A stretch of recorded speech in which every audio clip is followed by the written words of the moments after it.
दरम्यान मुंबई वसई चिपळूण या ठिकाणी सुद्धा पाऊस पडलेला आहे आणि त्या ठिकाणी नेमकी कशी दृश्य दिसत आहेत पावसानंतर ते आपण बघत आहोत लोकशाही मराठीच्या माध्यमातून। पावसाचा कहर या ठिकाणी पाहायला मिळतोय।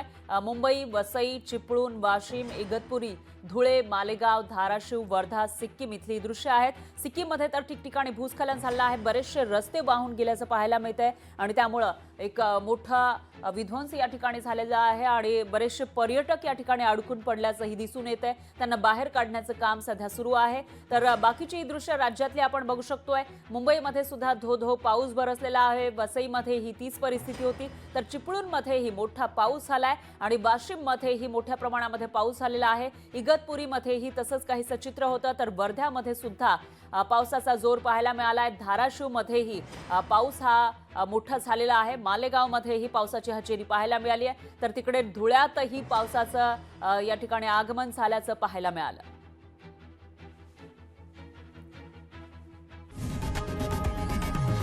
लोकशाही मराठी ऐका, पहा, जागरूक रहा।